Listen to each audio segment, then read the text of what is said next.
Namaste, Joy Ma Kamakhya. In this video, I will be dealing, as I had promised in the last one, on a simple method of worshipping Ma Kamakhya for anybody, even those who do not have an initiation into Tantra sadhana. Before we go ahead with this question, there is another uh, question that has come up, and it has come up quite a few times in emails and also in comments. Can somebody worship multiple deities? Yes, one can worship multiple deities, and as such, we see that in our in any average Hindu home, you'll find often that there are more than one devatas which are kept. Even in a very formal setting, suppose you have a tantra diksha, etc., there also you might have to worship multiple devatas, but there has to be only one ishta devata, one deity who is your primary devata whom you are worshipping, and the other devatas that you worship are more or less like auxiliary deities who are meant to complement the primary devata's upasana. This is how it is supposed to be. So, as say in Sri Vidya, if you start with Mahaganpati, then you go to Bala Chipur Sundari, then you go to the Panchadashi and the other mantras, or if you are a worshipper of, say, Varahi or some other form. So, the primary form whom you worship, uh, you will have to devote at least 50 to 60% of your energy towards that form, and the rest there are other parivar devatas or even other devatas who may have to be worshipped along with the primary deity, because it helps in building that right energy and the focus in the upasaka. And this is a thing that has been created over centuries through the traditions, so you are not to violate that. You do it as the guru tells you, as the system instructs you, as the tradition instructs you. So yes, you can worship multiple devatas, but there is always going to be one about whom you have the greatest affinity. And it is possible that apart from that one, there may be, if somebody is really high caliber sadhak, uh, may be able to connect to more than one deities. And when I mean connect, I mean that in a way that where the deity actually responds to that upasaka properly. So in that sense, but it is always going to be confined to one or two, not more than that. Those are, and even ideally not even two, ideally it is one. So that is the primary, the ishta devata, around whom everything else will revolve, all other sadhana of all other deities. So the ishta puja has to go on for some period of time till there is a strong connection that is built between the sadhak and the deity, and then based on that foundation, you can worship other devatas. There is no harm in worshipping multiple deities. In fact, there is perhaps no system within the traditional orthodox traditions that we have within dharma. There is not one single of them which tells you that do worship of only one form. Even in Vishnu Upasana, you will have, there are auxiliary forms, the avatars are there, many various other things are other forms allied to the main form that is there. Shiva Upasana, the same thing. Shakti Upasana, also same thing. So there is one primary deity. Along with that, there will be other devatas you will have to worship. Remember that fundamentally, dharma is a multiplicity of devatas who function at various zones and domains, who have to be placated along with the ishta devata. And that is how, that is the way in which sadhana is done in our system. Okay, coming to the question about, okay, coming to Kamakhya. So first and foremost of all the Shakti Pithas that we have, the four most ancient Shakti Pithas which are referenced in oldest of texts mention Kamakhya as one of them. The other three are in Udyan and Jalandhara and Purnagiri. And among the scholars, there is also some amount of confusion or difference of opinion of what exactly, or where exactly were these pithas located. Some of them were in Afghanistan and some may have been in other places. Regardless, we will not enter into that discussion about the exact geographical location and the the ensuing, the difference of opinion that some people have on that. But more or less, my point is that Kamakhya is a pitha that was mentioned among the four most ancient Shakti Pithas, and from there even till now and also in future, it will remain as one of the primary, one of the most powerful centers of Shakti Upasana in India and perhaps anywhere else in the world. One of the earliest references of Kamakhya Pitha we find uh, in some inscriptions that were discovered close by to the Pitha, which also mention that not only Hindu Tantrupasakas but even the Buddha Tantrics used to worship the same deity, though they worshipped her as a form known as Nairatma in their pantheon. So Nairatma was what the same deity whom we worship as Ma Kamakhya. Over time, the method of worship has also undergone tremendous changes. We find evidence of this because in some of the oldest texts, she is referred to sometimes as the Kubjika Pitha. Kubjika is one of the deities, or one of the primary devis of the Paschimamnaya. There are various amnayas or directional systems of worship that are mentioned in the tantras, which are based on the different faces of Lord Shiva. So from each of the faces, Shiva projects out the various tantras and the various mantras, yantras, and the methods of worship of the devatas. So like this, the Paschimamnaya, from the western face of Shiva, the whole series of tantras and the mantras that came out, the primary deity of that western side, Paschimamnaya, is known as Kubjika. And that deity was at a very ancient time identified with the goddess who resides in the Blue Mountains, the Nila Parvata in Kamakhya. Kubjika was a term that was used, though today that worship is almost negligible, almost negligible. Very few people actually are able to perform that style of worship or that mantras or that system of worship today. Then we have references of people of the caliber of Matsyendranath, who was the one of the primary gurus of the Nath Sampradaya. He was supposed to have been born in eastern India somewhere, and it is believed, there is this legendary story that Matsyendra learnt the Tantra sadhanas when he heard Shiva and Parvati discussing the Tantras as he was inside the stomach of a fish. So that is why his name was Matsyendra. This also has other implications, by the way. The breaths are known as the two fishes. So Matsyendra, some people believe, is also a title that is accorded to a very great yogi who has mastered his breath and attained to an extreme level of yogic perfection. So he obtains the direct knowledge of the tantras from Shiva and Parvati, and from there he comes to Kamakhya Pitha and he resides there. And from the yoginis who surround the mother goddess in Kamakhya, he learns the Kola Tantras. Kola Tantra is the Vamachar, the extreme Vamachar Tantra that is practiced in Kamakhya and also in eastern parts of India, actually, not just Kamakhya, whether it's Bengal, northern Bihar, and I think parts of Orissa also. That is Vamachar Tantra that is quite prevalent. So the epicenter of this Vamachar Tantra is the Kamakhya Pitha. And it is Matsyendra's knowledge that he gets from the yoginis, and he perfects that, and he composes certain texts. For example, the Kolo Jnana Nirnaya, one of the texts that is available. And then there are a few other texts which are not perhaps in public domain at the moment. Their manuscripts are there in some libraries at best. So he formulates this path, and then from there it spreads to other areas. Matsyendra was so high caliber that we have even somebody like Avinav Gupta of Kashmir, who was perhaps one of the greatest acharyas of the Bhairavagamas, who mentions Matsyendra as the Mahakula of Kali Yuga. In fact, he says Matsyendra is so great that there is nobody like him before and nobody who will come after who is like him of the same caliber. In fact, in whole of Kali Yuga, perhaps there is nobody of the stature of Matsyendranath when it comes to Kola Tantras.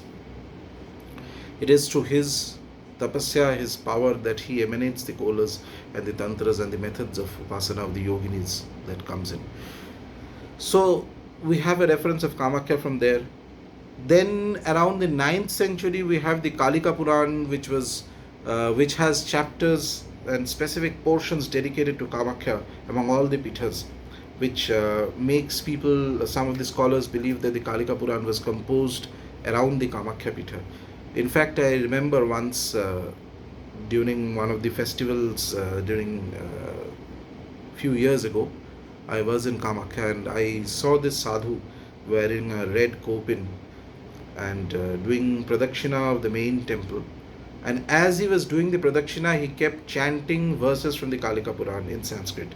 And he was doing like 108 pradakshinas of the temple. So that was his sadhana. He used to do pradakshina of the Yoni Pitha and recite the verses from the Kalika Puran that describe the glory of Kamakhya. So Kalika Puran describes Ma Kamakhya both as Chandika, as extremely fierce Chandika. At the same time, she transforms herself into a very Somya, very beautiful, very extremely pleasant form of Kamakhya. Then we have texts like the Yogini Tantra, which came around, I think, 15th century somewhere, which has dedicated sections on Kamakhya, on the hill of Kamakhya, Nila Parvat as it is called, the different deities, the thus Mahavidyas who are there in the mountains of Kamakhya. All the 10 Mahavidyas manifest naturally in the mountains. Then there are forms of Ganpati present in the mountains, again natural formations of them.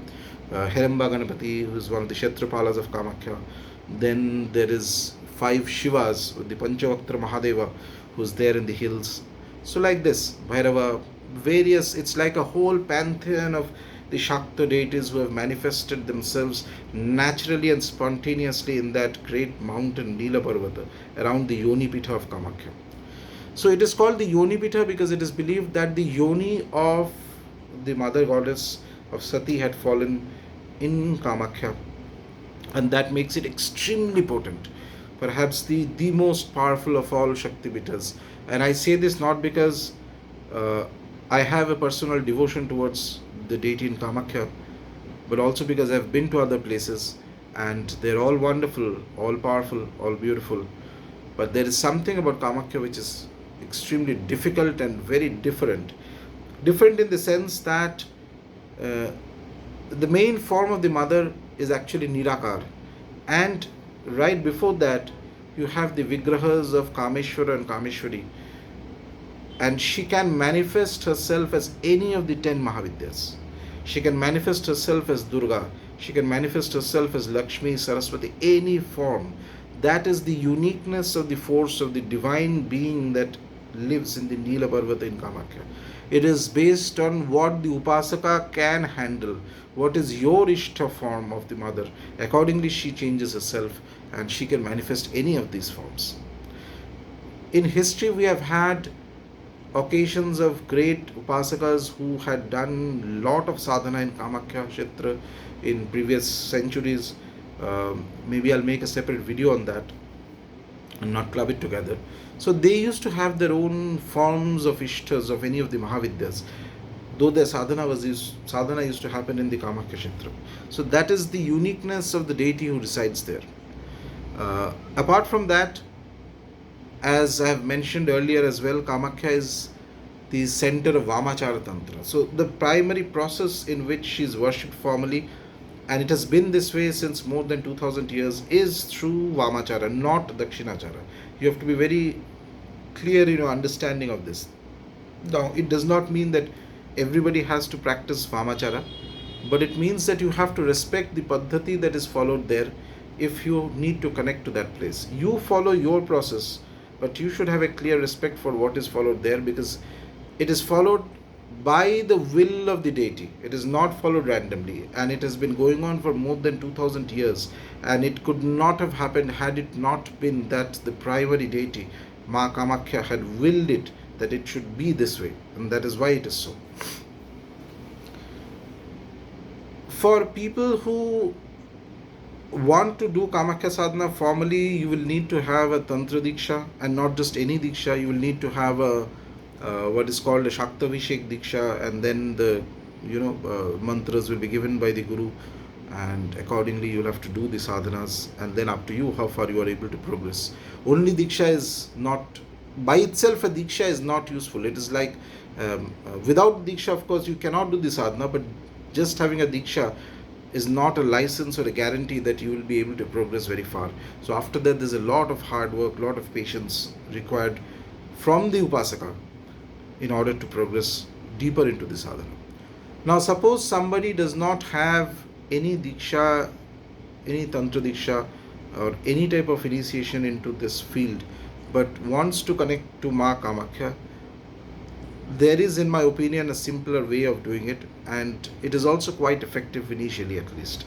So get a photo of uh, Ma Kamakhya. You can find it on internet, or if you're going to the pitha, or if you know somebody who's going there, you can easily buy one small one, and you frame it properly, and keep it in an asan, in a singhasan. You have like you can find in puja shops. There's a throne kind of thing.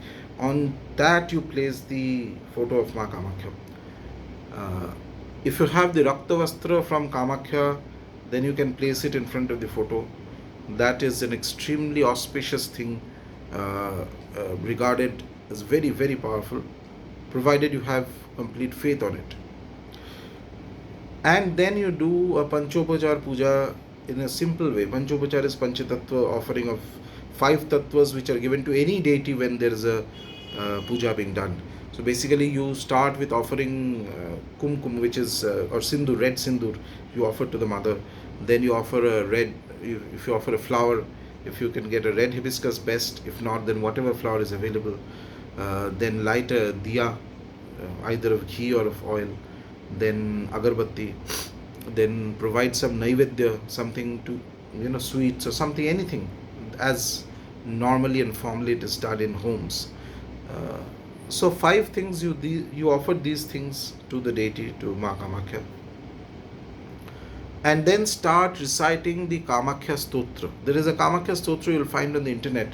This comes from the Yogini Tantra, and it is also found in the Kamakhya Tantra. Again, repeated, the same Stotra in the Kamakhya Tantra. That Stotra is actually very potent and very, very good to recite. Now, if somebody is keen on doing this sadhana, then you should aim at finishing at least 1,000 recitations of this stotra in 1 to 1.5 months time, and after that also keep doing it. But initial stages, fix on doing say 10 times every day or something like this. If you do 10 times, then it will take you 3 months. If you do more than that, whatever time it takes, so 1.5 to 2 months, you aim to finish 1,000 recitations of this stotra. And every day when you sit in front of the photo of Ma Kamakhya, you do this Panchatattva offerings, simple offerings, okay? And then you start doing the recitation. After this is done, in 6 months or a year's time, try and visit Kamakhya Pitha once, have darshan inside the Garbhagriha.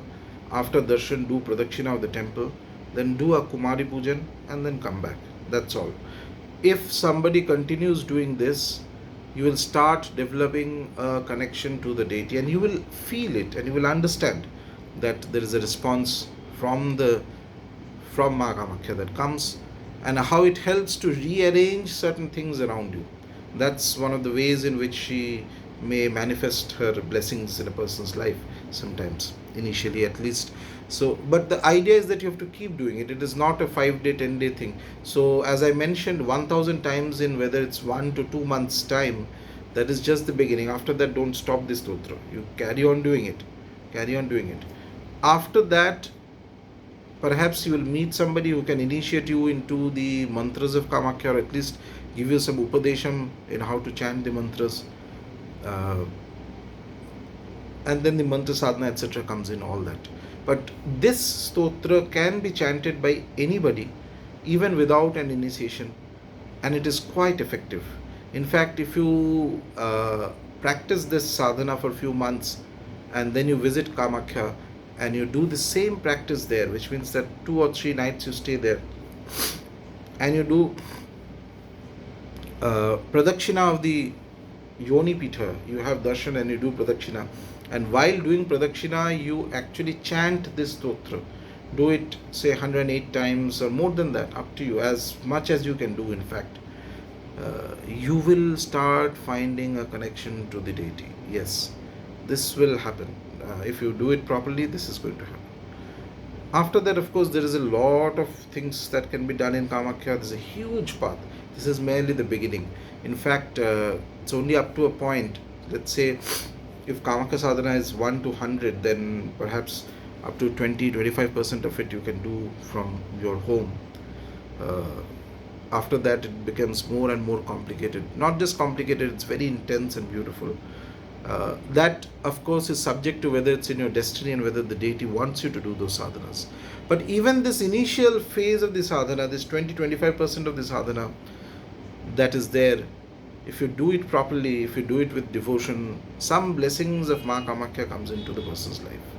And more or less, that is good enough to carry you forward in a lot of situations, and give you something as a kind of a support in the most stressful of conditions. This is one of the things that uh, can be done by anybody without the need of any specific initiation or any tantric diksha that is required. And as I've mentioned before as well, if you're visiting Kamakhya Pitha, remember that this being a Vamachar Pitha, there will be a lot of bali that happens. Do not get spooked out by it. Definitely do not stand and pass negative comments about it in that Pitha. I mean, if you are very sensitive about it, then perhaps you should connect to some other place, some other deity, some other form of the mother, which does not require, where bali is not needed or not there. But in Kamakhya Pitha, this is the way it is, and this is the way because it is the will of the deity, and it will remain that way. There's nothing anybody can do about it, and should not even think in a negative manner. It's for the benefit of the Upasaka that you should not go there and have a negative mindset, because then the place might react to you as a sadhak in a way that you cannot imagine. And right after coming back from the Pitha, you will realize very soon whether there was a positive interaction with the deity and the Pitha at large or not. I say the word Pitha because it is not only the deity of Ma Kamakhya who resides there, but between the ordinary human being and the primordial deity, the Paradevi, in fact, in a way, because she is the source of even the Mahavidyas. She is so high up, so powerful, so fascinating, infinite is a depth and manifestations. In fact, some sampradayas also worship her as Kali, whereas the formal worship of Ma Kamakhya happens in the form of Tripur Sundari, though slightly different, not to be confused with the Sri Vidya sampradayas. The method of worship is a little bit different here. All of them comes from the tantras only. So, if you visit that place, have an open mind. You focus on what is your sadhana and do that much.